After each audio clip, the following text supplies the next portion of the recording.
is Radio Free Pro Wrestling, your home for smart and stunning wrestling debates with lifelong wrestling fans Shawn and Ashlee. Let the debate begin.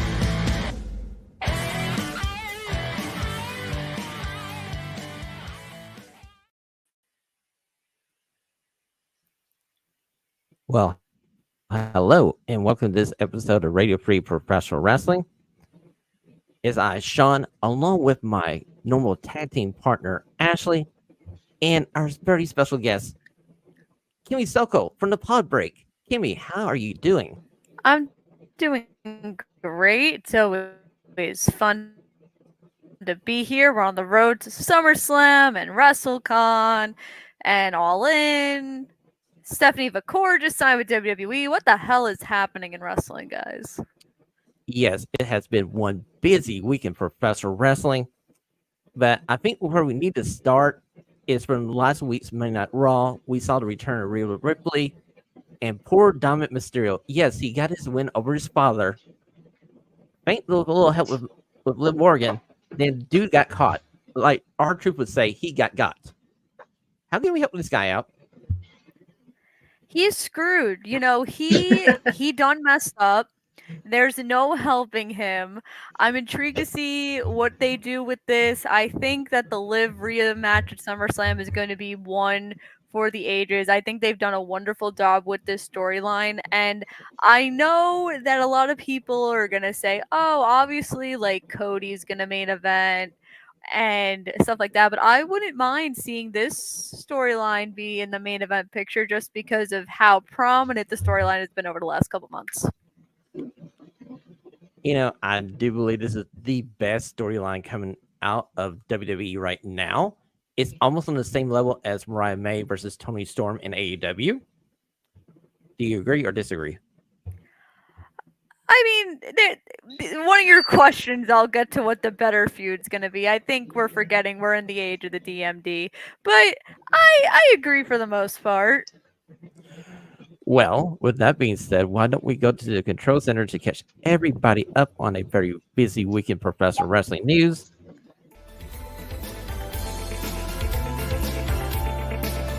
This is your Radio Free Pro Wrestling Control Center. All the wrestling news you need to know.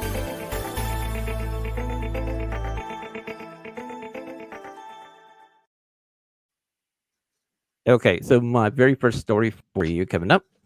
Stephanie McCord defeated Isla Dawn in her debut match for WWE this past weekend in Mexico City. This is literally 2 weeks from the time she had her Forbidden Door match with Mercedes Moné. Later on in the 76 questions, we're going to talk about how this all happened and the backlash that she kind of got from a lot of fans online about her jumping to the WWE. Yeah, this was a pretty big one. I don't think anyone would have expected 2 weeks ago at Forbidden Door, hey, Stephanie's going to go to WWE. Like, don't think anyone would have called that. But, you know, they needed a quick, easy match for her. This obviously worked. She's going to NXT anyway, so I know a lot of people are like, oh my god, she defeated a champion in her first match. Guys, she's going to NXT. She's not going up to the main roster. We don't have to worry about anything. Relax. Her and Roxanne are going to have a killer match, which is then going to lead to like Stephanie versus Julia down the line. We're all going to be okay. But yeah, this was pretty cool to see. I know a lot of people said the match was good. A lot of people were excited to see her. So she gets to live her dream. She got what she wanted. Exactly. So my second news story for you this past week in professional wrestling, up in North Wrestling, which is based off of Newcastle, England, Michael Oku defeated Mark Hassens. And this is a match you can see in 2 weeks on Fight Plus TV, July 29th. From the pictures I saw on Twitter, this was a great freaking match. And Michael Oku is the best talent coming out of Great Britain right now since Will Ospreay has jumped over to AEW. I'm gonna let Ashlee take this one. I feel like this is more her wheelhouse than mine. I was gonna say he is the man that Ospreay sort of passed the torch along to. So I know if Will Ospreay sees the talent, it's going to become quite obvious to everyone around. Exactly, and if you haven't seen Will Ospreay versus Michael Oku from Red Pro Wrestling, Will Ospreay's very last match in Repo, You need to go check that sucker out. Oh, by the way, there's a video blog that Will Ospreay just put up on this past weekend covering his last few weeks in Japan and Repo. And it's a great freaking video blog documentary. You should check that out on YouTube. So move over to WWE. Weeks of speculations have gone wild. Is Natalya going to WWE? Is she going to go AEW? Natalya has re-signed with the WWE. And honestly, personally, I thought she was always going to go back to the WWE. What do you ladies believe? I agree. I mean, I know a lot of people were like, "Oh my god, she's gonna go to AEW." I know, like when Jeff Jarrett was announced as like the reinforcer for the Owen, people thought Natalya was gonna be the reinforcer for the women, but she has so much more freedom in WWE. Like she gets to do the dungeon, and she does get to do all the interactions and stuff with people from different companies that she would do. And I think that TNA is really gonna try to do that Natalya Jordan Grace match at some point on the TNA side, and she wouldn't get to do that if she went to AEW. There was no way in hell she was signing to TNA. It was definitely either AEW or WWE. But yeah, there was no way in hell she was leaving, especially with TJ still there. So happy that she's sticking around to help the youngers. Yeah, especially because I mean, outside of like maybe like you said, like a gimmick kind of spot, like doing something with the Owen, I don't know like what the place would be for her. She has a place in WWE. You know, whether that's behind the scenes like coaching or you know, like helping, like you said, the younger generation in the ring. Yes, exactly. My next story for you ladies. Io Sky defeated Yuma Hanayashi at Marigold Summer Destiny 2024. This was a highly highly won the match. I gotta say, Io Sky looked dang good in this match, and I just love the fact that WWE is going worldwide with their talent now. Yes, things are changing now that we're not in the Vince McMahon era. A lot of good news coming out of the Marigold show. Happy for Io. If you thought that she was going over from WWE and she was gonna lose, y'all crazy. Like that's not how these things work. Io was definitely winning, but from pictures and clips I saw, this was very impressive. I know Io did like something from her old entrance in Japan. I think like the mask she wore or something like that. It was like for throwback from when she was wrestling in Japan before she jumped over to WWE. But yeah, she looked like she had a wonderful time. Her and AJ just thriving on the Japan side. Very true. And we can't not leave out Willow Nightingale as she won the vacant CMLL Women's World title on Saturday night. So now Willow Nightingale is a champion in the oldest promotion in North America. Honestly, Willow for president at this You point. know, She's I had think a it hell of a definitely year. should've went to Viva Van. This was such a moment. I agree, but I feel like this was definitely Viva's match to win just because I get it. Willow's had an amazing year. She's held titles literally in like every other company and AEW as well. But Viva is like such an up and comer. She's been featured a lot, like when AEW was doing their West Coast run. She was featured a lot on like Rampage and Ring of Honor, and I feel like this is a really big breakout year for her. And I was actually like, oh my god, she might actually win this one. And since it was a triple threat match, she didn't have to pin Willow. She could have pinned the other girl. So I was a little disappointed it wasn't Viva, but you know, Willow's fine, but justice for Viva. Let's get Viva signed. Come on, we just announced like MXM signed with Ring of Honor. Rachel Ellering signed with Ring of Honor. Viva Van should sign with Ring of Honor. Like, come on, Tony. Very, very true. So my last news story for you, ladies. Sari became the first ever Marigold World Champion after defeating Julia at the same event that Io Sky was at. So I'm expecting Julia to North America and NXT in the very near future. Yeah, I know that people were saying that since Stephanie appeared on the Mexico City shows, I know that WWE also has Japan shows coming up, so people are like, oh my god, that's where she's definitely going to debut, which makes perfect sense. If not there, I know that NXT also announced their Halloween Havoc show is now a pay-per-view, and it's not just an NXT TV special, so I could see maybe that event as well, but I see Julia's coming our way soon, and I'm excited to see how everything plays out. Ashley, how do you feel about it? Yeah, I mean, she certainly had the face of somebody who was leaving. She she looked upset but like happy at the same time. So I figure it's sooner rather than later. Maybe this Halloween Havoc is it. It's a good feeling. I think your Halloween Havoc. They also mentioned that No Mercy. They're doing a NXT No Mercy, and I believe that's September, and the Halloween Havoc is actually October. I can see either one being a possible spot for Julia to land, and Roxanne versus Julia, and one of those two should be the main event. I think it would. It honestly depends. If Stephanie's going to come over first or Julia's going to come over first, whoever comes over first, that's who Roxanne is losing the title to.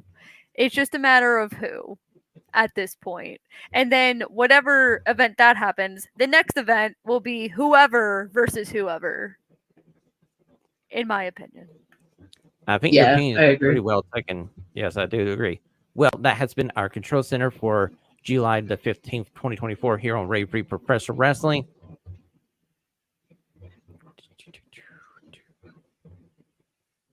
And let's do this. Wrong one. Do. Cue up my video.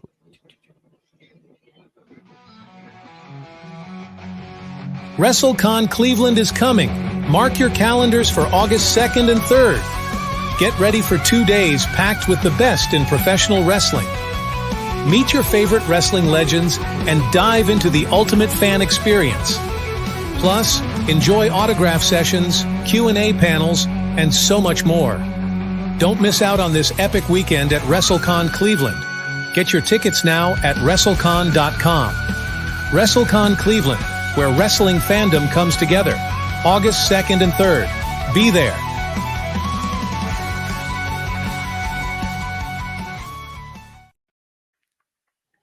Yay, Cleveland.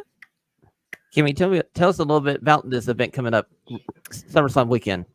Well, listen, if for all my people coming down to Cleveland, you want something to do before Friday Night SmackDown. You want something to do before SummerSlam, and you don't want to do the touristy stuff. You want to do something wrestling. So that's why I can say us at High Spots now, which I'm so hyped about. Us at High Spots are bringing to you a pop-up convention, Destination WrestleCon Cleveland. So before you go to SmackDown, before you go to SummerSlam, you can come to WrestleCon and meet some of your favorite former WWE superstars. We got the Garcia twins coming there Saturday. We got Sting. We got Trish. We got Lito. We got Kevin Nash. We got Tori Wilson. We got Haku, plus many more. Go to WrestleCon.com and get your tickets, and you get to see me, which is also the price worth of admission.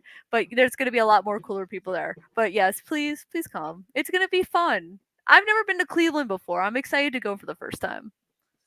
And hey, you can't beat it. It's $21 each day. And I mean, exactly. You'd probably be paying $21 for parking each day at the stadium to get into SummerSlam. So why not just chop up $21 and hang out for a couple hours at WrestleCon? In the air conditioning, what's better than that? Come on, people. Exactly. So let's go to our stunning 6 questions of the week. Time to ring the bell. As Shawn and Ashlee debate 6 stunning questions from the week of wrestling. All the whys. And what the hell was that?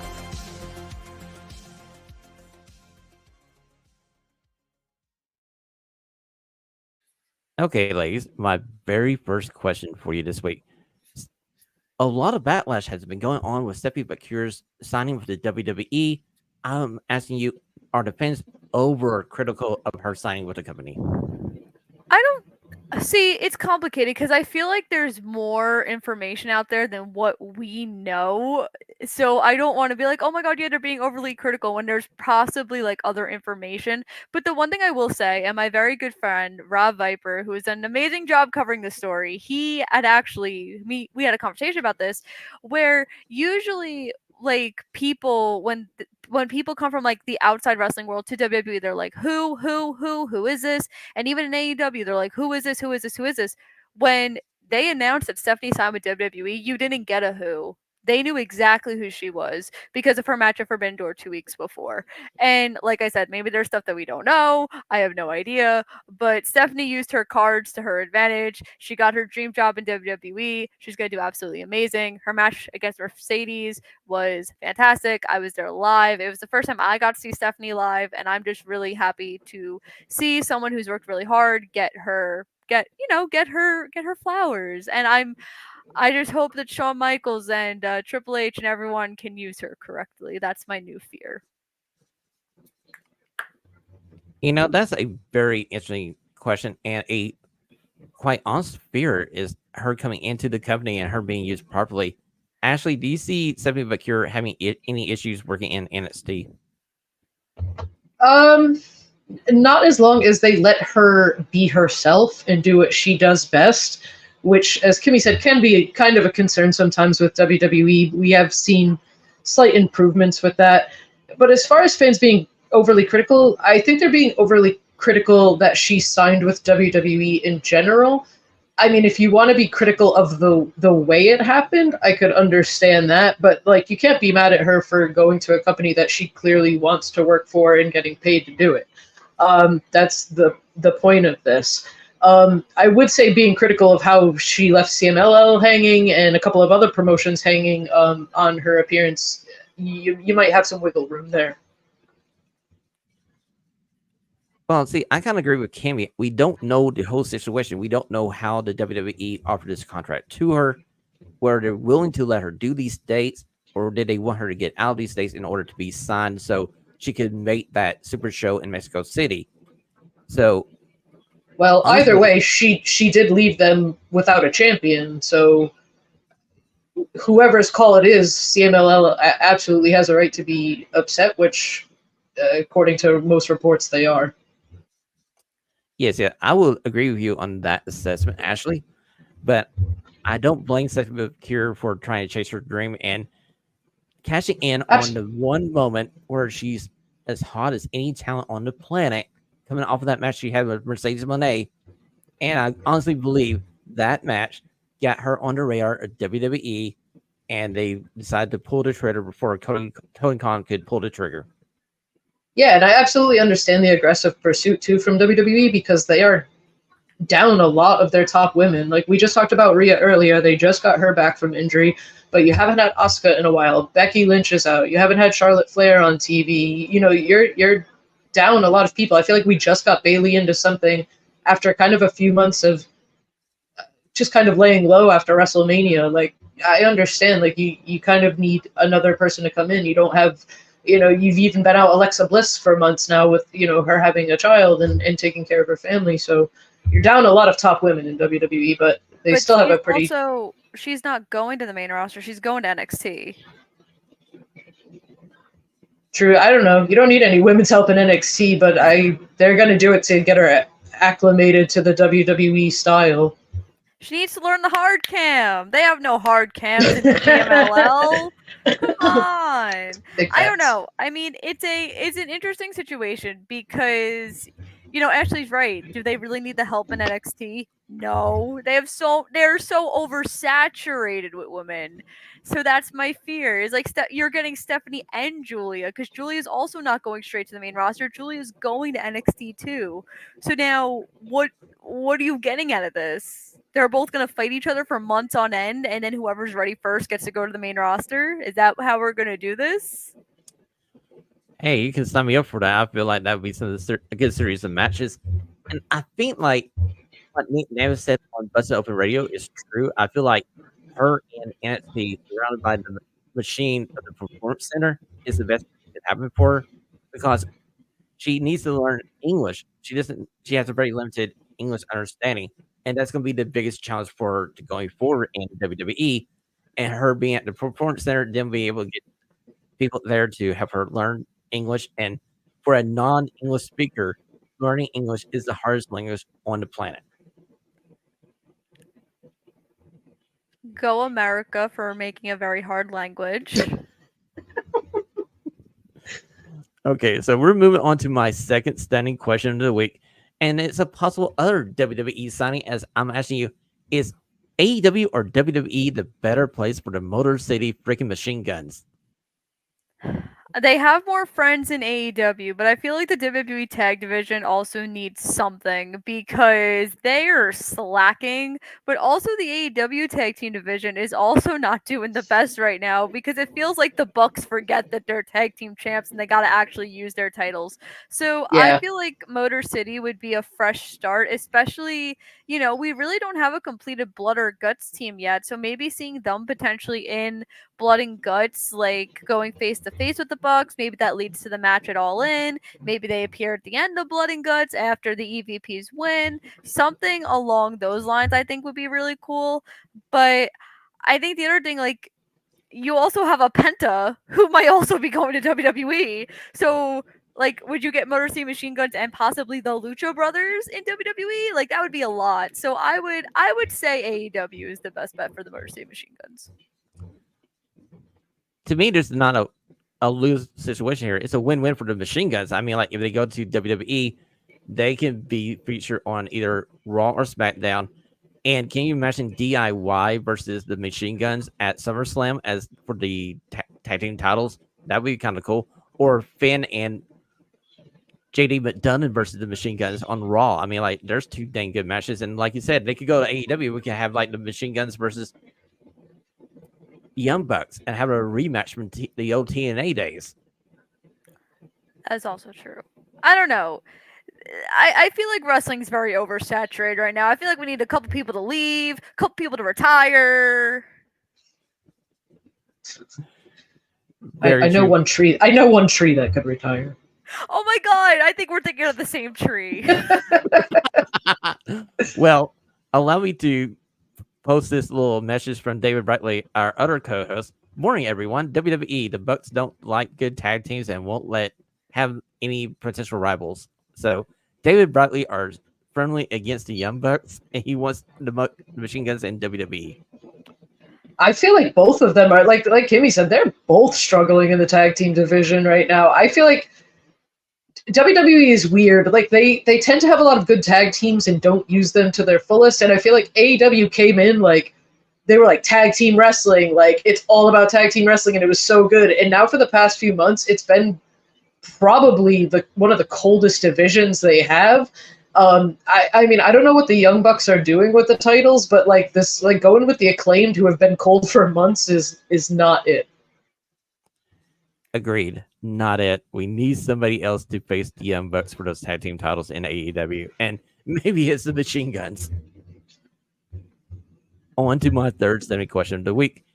And this was one I saw on your Twitter, Ashley, as you were saying maybe there's a double standard depending on the gender of the professional wrestlers when it comes to blood in wrestling.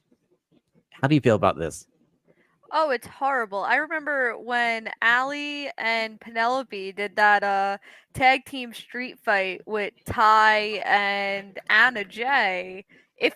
What feels like 15 million years ago, but I think it was really like 2.5 or 3, and everyone was freaking out over the fact that like Allie was bleeding, or even I know we're gonna talk about Britt later, but even like in the lights out match against Thunder, like Britt was bleeding like crazy. I was like, oh my god, this can't happen. Like, who cares? Like, look at that picture of Tony and Mariah. Like, that's what makes a story. Good Iconic. story. Exactly. Like, good. Like, listen, in my convention world, that is an 8x10. Okay, this is how you make money, is by selling that 8x10 signed by both of them. So thank you for making our lives easier. But like, good storytelling comes from pain, comes from blood. They don't just say blood, sweat, and tears to say blood, sweat, and tears. They say blood, sweat, and tears because that's what makes people intrigued. So I think it is stupid. I don't think we should do that.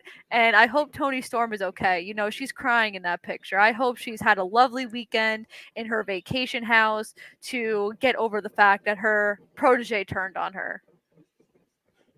And I also see a lot of complaints when people complain about the bleeding, like, oh, it should be purposeful. There should be meaning behind it.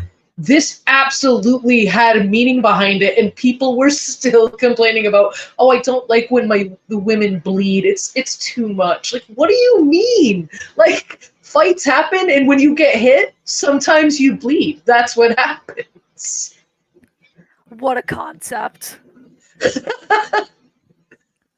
You know, honestly, I thought this was a excellent end to Dynamite last week, and they got me.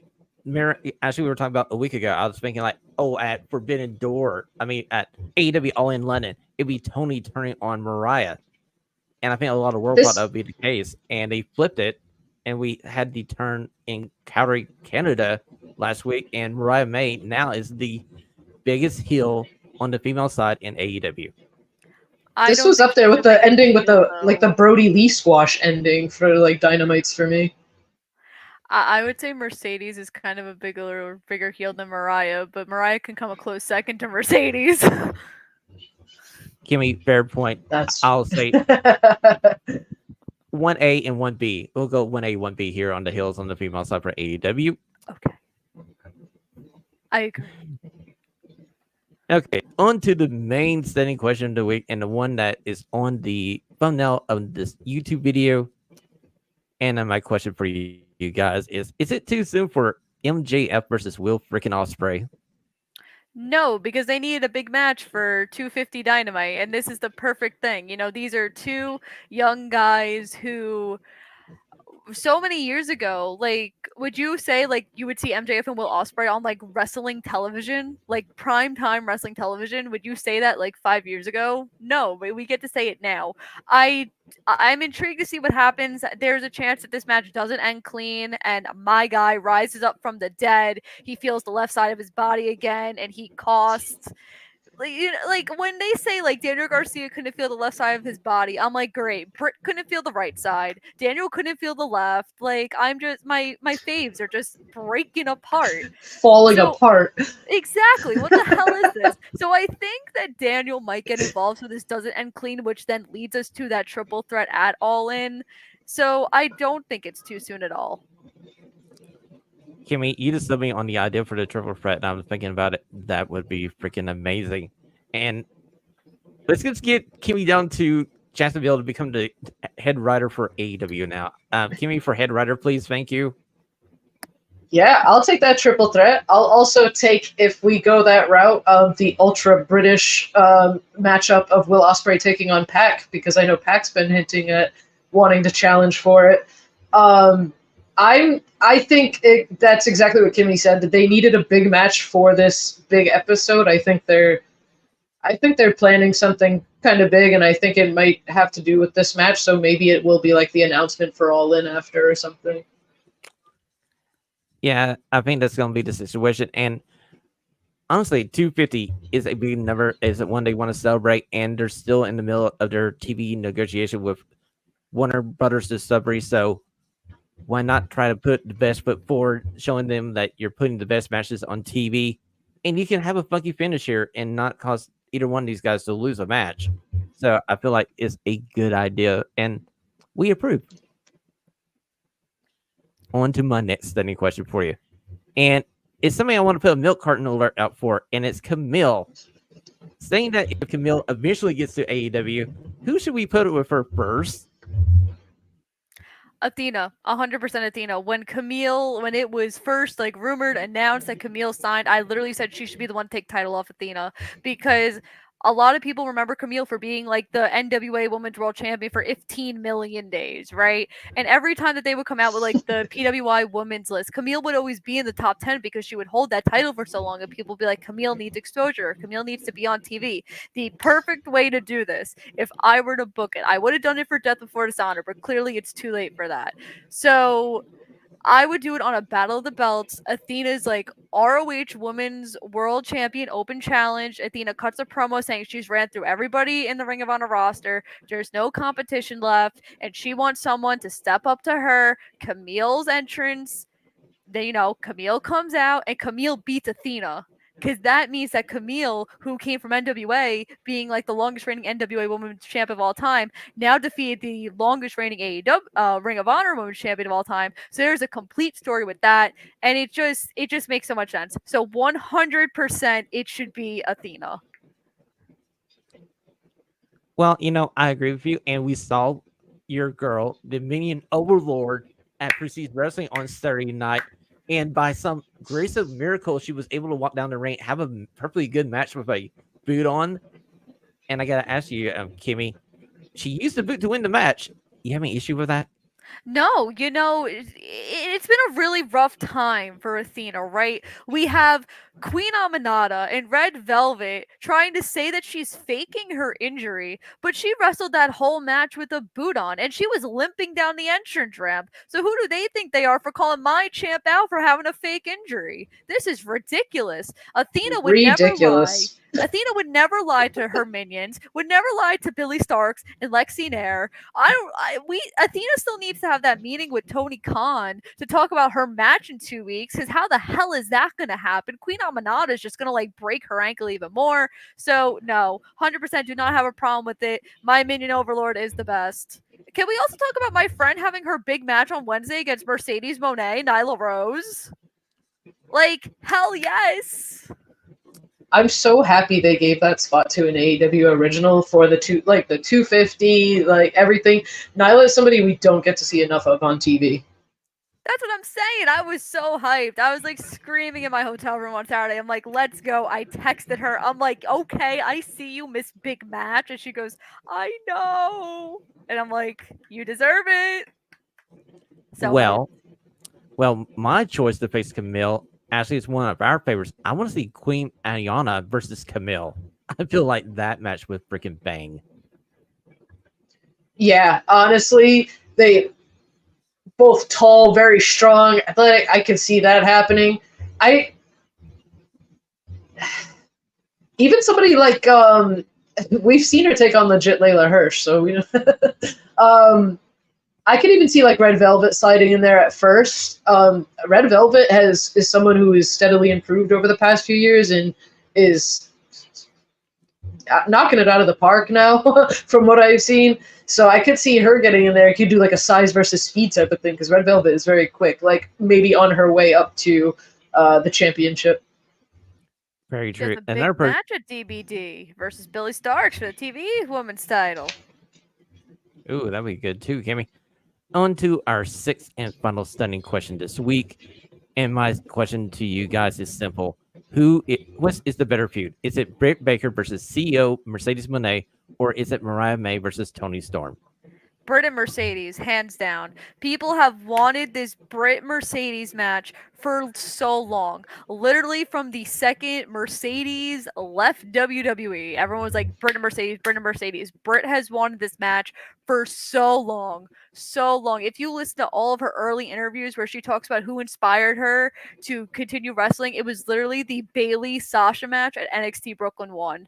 And the fact that she's getting this huge match, I'm assuming it's going to be in London, is absolutely insane. You saw a hint of their promos 2 weeks ago, and it was great. And there's just so much you could do with this because Britt was at the top in AEW, and so is Mercedes. And now you're having these two people who have been at the top, who have completed it all, now going head to head, and they're not scared to lay it out on the line. We've all seen a Britt Baker promo. We've all seen a Mercedes Moné promo. They're going to bring everything to the table. This feud is money. I have gone on so many pods to say that if this wasn't happening in London, this should be the first women's main event on a pay-per-view. So I'm really kind of hoping they hold out till All Out in Chicago so they could make that happen. But 100% the better feud is Britt and Mercedes, and there's no one that could convince me otherwise. Ashley, do you want to take this challenge? Listen, I get it. I'm definitely hoping they do that match at All In, only because like to hear the dueling DMD CEO chants in Wembley would be insane. And you know me, Sean, I love Dr. Britt Baker at DMD. So I have no problems. But for me, man, I'm so invested in everything Mariah May and Toni Storm have been doing, and this Wednesday like cemented this as like one of my favorite stories that AEW has done. I can't wait to see heel Mariah May this Wednesday. Honestly, I feel like these are 1A and 1B, and I feel like this is a great golden hour for AEW's women's division. And Ashley, can you believe? Thank you, Miss Peppermint. Can we believe we're saying AEW women's wrestling golden era? Can you imagine this 5 years ago, Ashley? No, and I mean even this week, like I know it can kind of have some rough spots, but we even kind of reignited Thunder Rosa and Deonna Purrazzo as like another kind of big feud on AEW television for the women. Like this is Deonna good stuff needs for the to get women's rid division. of her. Deonna just needs to get rid of her. Like, I don't understand why Thunder keeps having these problems with her. Deonna is 2-1 up in the feud. All right. We need to be done with this. I need Deonna and Britt to go after Mercedes. This is what I need. This is what I want. Hell, he even had Britt and Deonna just take out Thunder. Let's do it. I think we might only have to hold off just for a little bit until because I don't think Britt Baker is gonna be a heel, and we just turned Deonna like full heel. But Britt Baker, I think, is kind of a natural heel, but with her like having like the injury and all of the issues and coming back, I don't see anybody booing her for a while. Can we talk about the fact I had no idea that happened, and I texted her agent and I was like, hello? And he goes, yeah, it was pretty bad. And I go, thanks for telling me. You know, here I am. Scared as hell over here. Between her and Adam Cole, like, oh my god. Like, I know. what are you guys doing? What's going on in that family? Jeez. Well, Kimmy, before we go from this question, I will say the promo that Deonna Purrazzo had this past week was amazing, and it was kind of like a reset on her. And please, dear Lord, let's push Deonna Purrazzo because she's freaking talented, and we need more women wrestling and wrestlers up the card, and Deonna should be one of the top 4 people in this freaking company. Yeah, this is where I get like kind of conflicted with Deonna, and I feel like she's kind of gonna get lost in the shuffle here because I firmly believe that Britt's gonna lose to Mercedes. There's no reason why Britt should beat Mercedes since she just won the TBS title. That breaks my heart. I know I'm picking against Britt. I must be like dying or something that I'm doing that. And then you're gonna have Mariah beat Tony and All In, right? Like this is the vision I see, and you're not gonna have like Deonna beat Mariah when she just wins the title. You're not going to have Deonna beat Mercedes. So I feel like she's going to get lost in the shuffle a little bit. I understand this Thunder feud's kind of like a placeholder, but you know, there's a Ring of Honor women's division, Deonna. If you want to wrestle every week, you can go have fun down there if you want to win a title or something. But yeah, it's just this is where it gets conflicting of where to put people, which is why I firmly believe that AEW is just such an oversaturated roster. And they're like, what do we do with these people? Oh, I don't know. Exactly. I feel like they need twice as much TV they already have, and I don't think they could book twice as much TV if they actually had it. True. And I mean, that's why like it would be so hard. Like we talked about like the free agents that are out there right now, like you'd have to project them into a spot that's probably already been set for somebody, and that pushes people back for months, you know? Very true, Ashley. So we're going to end the 76 questions this week on Radio Free Professor Wrestling, and allow me to do this. It's time for Bell to Bell on More Music Radio. David the Smart Mark, he's the king of the wrestling talk, so get ready to acknowledge him. Acknowledge him! He plays your favorite themes, breaks down the news. Bell to Bell is the best wrestling show on British radio. More music, grit your teeth and knuckle up. It's time to ring that bell. It's clobbering time. It's time for Bell to Bell on More Music Radio. David the Smart Mark, he's the king of the wrestling talk, so get ready to acknowledge him. Yes, it's our friend, my co-host of Radio Free Professor Wrestling, David Bradley. Is his radio show based out of lovely Peterborough, England. It's each and every Sunday, 3 p.m. Eastern to 5 p.m. Eastern East Coast time. Go check it out. It's a very fun 2 hours on your Sunday afternoon. And me and Ashley are going to be on this week's show and our normal segment, and we're talking about John Cena's possible future, who he should face. But right now, we're going to give you what to look forward to in this week in Professor Wrestling as we present you On Tap. What's on tap? The guys give you their picks on what you can't miss this week. And I got to say, my first thing for you ladies to preview is, how about this night on Monday Night Raw? We get Ilya Dragunov versus Sami Zayn for the IC title. I need Sami Zayn to lose the IC title already.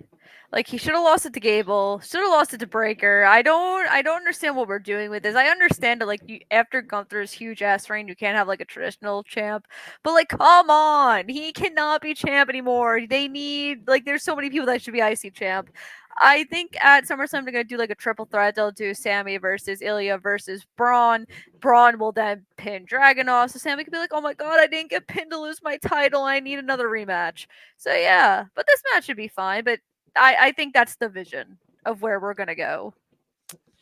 I kind of agree with you there. I feel like that is the direction they're heading, and I do agree with you, Kimmy. Sami Zayn should have lost that title to either Chad Gable or freaking Bond Breaker, because what a big freaking win for your new hot tweener / heel Braun Breaker if he could have beat everybody's favorite Canadian in Sami Zayn. Yeah, same here. I feel the same. I especially after the monster that Braun Breaker has been built up to be. I was definitely. I think I even picked him when we did our picks. So did I. So I mean, I don't see Sammy losing, but I could see this setting up for something in the future for him to hopefully eventually pass it on to someone else. Okay, I understand. Other thing I want to point out this evening is the fact that Drew McIntyre returns from being suspended after his meltdown at Money in the Bank and attacking GM Adam Pearce. Now the question is CM Punk going to stay away, or are we going to have another CM Punk Drew McIntyre interference on this night's episode of Monday Night Raw? If Punk is 100% cleared, which we have no idea if he is, I think this is where we'll get the announcement of Punk versus Drew at SummerSlam. But now, like, we have Rollins in this, like, kind of picture now, and I don't see them doing a triple threat with that. So then it's like, what do we do with Rollins if we're going to do this Drew and Punk match? But yeah, I think we do get Punk in this, and I do think we'll get the announcement that Drew and Punk are wrestling each other at SummerSlam. I think so. I think we need to get past Punk and Drew. Then the next feud for CM Punk is going to be Seth freaking Rollins. As it should be. As it should be. And it's going to be a dang good feud. Okay, we are going to talk about this one, but on Wednesday night, we're going to have Will Ospreay versus MJF for the international title. I do believe we all agree that this is going to be a DQ kind of non-finish for this to set up a future meeting. The only way I do not see it going clean is if they're gonna have MJF win, and then they're somehow gonna turn this into like MJF, like if they're gonna if they have their TV rights like kind of like done and we just don't know that, like I could see them having Max win and then like Max being the one to announce like, oh my god, look at our new TV deal, because you have the person that inked themselves with this AEW tattoo, like AEW for lifer type thing, like announcing your TV rights. I could see them doing something like that, but I hope my guy decides to resurrect from the dead, because like what the hell is this? Daniel could never get his moment. I know exactly. Justice for Daniel Garcia. That's all we're saying. Justice for Daniel Garcia. Dead ass. I have to start liking new people on AEW. All my people are just like, the fuck. Yeah, exactly. You need to become like Stokely Hathaway and have yourself a little stable. I really do. I need, like, clearly my Daniel Garcia Britt Baker group is not working out too well. I need to add more people. I'll add Kyle Fletcher in there. He's a good dude. I worked with him a couple months ago. He was pretty nice. He's very tall. Okay, on to the other thing I want to point out about AEW Dynamite. We're getting Sperm Sortman versus Okada on free TV. So, thank you, Tony Khan. I think this is going to be the whoever wins this match gets the advantage in Blood and Guts, which is why they did it. So I think Okada is going to win this one because the heels always get the advantage in these types of matches. But Okada is not going to win clean. Like, someone's going to help Okada win. I get a feeling that it's going to be Heyman Adam Page that helps Okada win this match. And you're right, Kimmy. The better story to tell is the heels have the advantage. That's how these war game type matches work the best. Yeah, and if it is somebody like Hangman who comes out to make the save, it'll be interesting with the tension that Hangman and Okada had this past week when Hangman went to see the Elite. Very true. And the final thing, the second to final thing that we are going to preview is Mercedes Monet's TBS Open Challenge. And I do believe, Kimmy, that your best friend is going to answer this call. Yes, it was shown on Collision this past weekend that Nyla Rose has accepted the Open Challenge. I am so excited. We talked about this before. Giving it to an AEW original on episode 250, I feel like is so important. Nyla has been killing in a Ring of Honor. I believe the only loss she has on Ring of Honor TV is actually to Athena in their 2 out of 3 Falls Tables match. So she's been getting a lot of momentum. So I definitely think she deserves it. It should be a fun match. I'm excited for her to get the opportunity. I'm putting her over. This is a very big moment in time here. But yeah, this is a big match for her. I'm really excited for it. And I hope that she definitely shows out and shows Little Rock, Arkansas what Nyla Rose is made of. Yeah, and I like them announcing it a few days ahead of time and not leaving it till Wednesday night on like an open challenge, because we know how fans are and they'll get their hopes up for somebody. But like now, like you said, we have an original, we have somebody coming in for like this huge episode of Dynamite that should be on TV more because she's fantastic. So happy to see it. And Mercedes' tweets about this have been pretty funny if you haven't seen them yet. Oh my god, yes. Nyla had like tweeted the video of her when she stole the TBS title from Jade, and then Mercedes like, delete this right now. But yeah, this should be a fun one. I'm excited, especially like with the character work from Nyla and Mercedes. They could do some fun things in this match. I really hope they get the opportunity to do it. I agree. I feel like this is going to be a great showcase for Nyla Rose, and I'm just happy they gave it to a AEW original and didn't have a one night somebody come in special and we don't get any follow up from it. I feel like this is a good place to take Nyla in, have a good showing, then we spin her off to another feud. And the last thing we're going to preview is this Saturday night. We have Slammiversary, and it's the TNA World Title match. It's Joe Hendry, Nick Nemeth, Josh Alexander, Steve Macklin, Frankie Kazarian, and the champion Moose. I gotta say, I'm looking forward to this. It's been a long time since I've been looking forward to a TNA title match. So I didn't realize before I just got off the phone with Ella like an hour and a half ago that there's only 5 matches announced for Slammiversary this weekend, which is kind of weird because TNA usually has like 10 matches per pay-per-view, but we have a couple days for the go-home show. This should be a good one. I get kind of scared when there's like more than 4 people in a match because it can get kind of hectic. But I definitely do not think Moose is walking out here. I don't think they're gonna give it to Hendry. I definitely could see like Nemeth picking up the win, but like they're not gonna pin Moose. They're gonna like pin Kazarian because Kazarian can take a loss. Well, I do believe this is an elimination match, so I think Moose can get pinned here. And like you think, Kimmy, I think Nick Nemeth is your choice. If it's not Nick Nemeth, check you out for Joe Hendry because everybody believes in Joe Hendry. See, but the fear I have with that though is like if they, so obviously they're gonna do like obviously the thing we're leading to with NXT is Joe Hendry versus Ethan Page, right? That's the match we're going to lead to No Mercy. Who the hell do you have lose that match? You know, it leads to some really complicated things. So I don't think they're gonna do that for that reason. I agree with you because that would be a title versus title, and nobody wants their world champion to lose to another company's world champion because it's bad for the company. So I do agree with you, Kimmy. So, ladies, we have come to the part where we always plug some good stuff. So allow me to do this for you, Kimmy. Give me 1 second. Kimmy, tell me everything you want to talk about WrestleCon Cleveland. Yes, I'll be there. And so will all those people on the poster plus more. I mean, you got Sting, you got Trish, you got Tori, you got Lita, you got Mickey, you got the Hardys, the Dudleys, Lawler, Angle, Nash, Garcia, so much more. Like I said, if you're looking for something to do for SummerSlam, looking for something to do for Friday Night SmackDown, head over to Destination WrestleCon Cleveland. All the information's at WrestleCon.com. You get your tickets. The hotel where WrestleCon Cleveland's at is also on there, and our entire guest list, because the entire guest list is obviously not on that poster because we couldn't fit everybody. But yeah, it should be a fun event. It's a pop-up show. Obviously, it's not as big as Philly, but it is something for the fans to do. Like I said before, SmackDown, for SummerSlam, because why would you do all the touristy Cleveland stuff when you could just stick to your wrestling-themed Cleveland vacation? Exactly, Kimmy. And look at this poster. I mean, like, there's this so much wrestling history here. And how many times are you going to get all these people in one location where you can actually do this? Exactly. Especially in Cleveland. What does Cleveland do? Their sports teams can't even win a title. Very true. They haven't won a title since you've been born. So fair point, Kimmy. Fair point.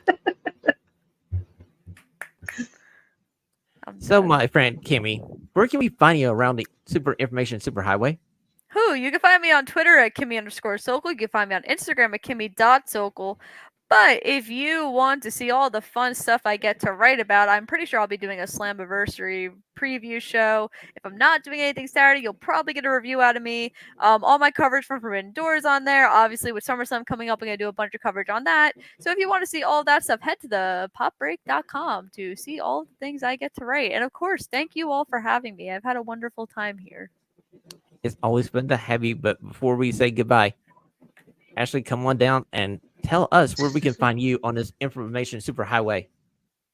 I am usually on Twitter. It's at groovy_ash_. And then on the side here, I got a couple of socials. And on my Twitter, a link to all my others.